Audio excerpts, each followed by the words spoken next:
All right. Venture Brothers, Season 2, Episode 1, Powerless in the Face of Death. And when I first saw this on disc, because I didn't have the Cartoon Network, so I hadn't watched TV in 10 years at that point when it first came out, and I got it on disc, so I technically watched it on TV, but it wasn't programmed. I wasn't paying the $150 for the privilege of propaganda. The quote from the last season of, after the boys have been killed, grab their clothes, kind of alluded to the fact that they were clones, and this episode just proves it. We get a great montage of Doc being Doc, of everything, the cocoon being blown up by 21 and 24, and Doc on his magical mystery tour, and Dr. Orpheus being, Crestfell destroyed, that, the boys are dead, and so on.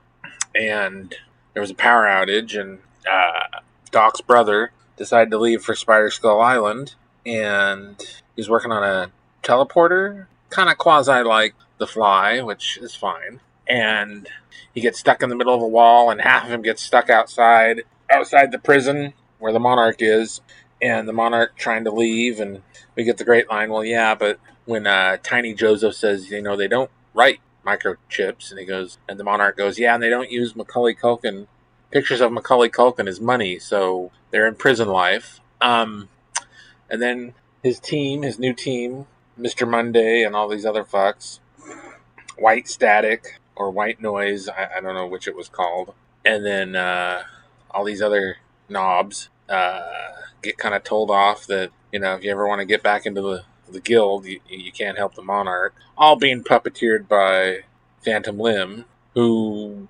is going out with Charlene, Dr. Girlfriend, Dr. Ex-Girlfriend.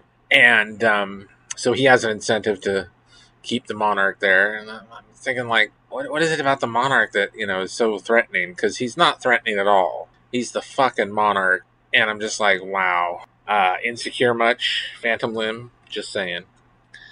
And then Orpheus gets explained to that they're clones and that their memories are all recorded on reel-to-reel tapes.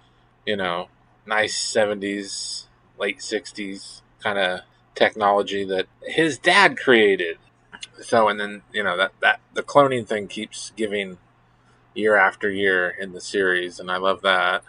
And so they end up just being all gooified, but they do go through a montage of the other times that the boys died.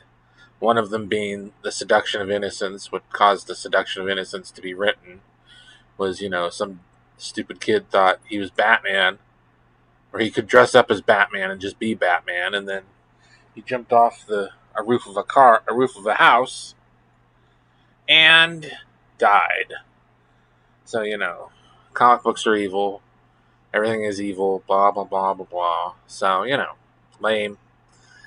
And we get to the end, and the boys have to go back in the tubes because they feel like Stretch Armstrong and they aren't done.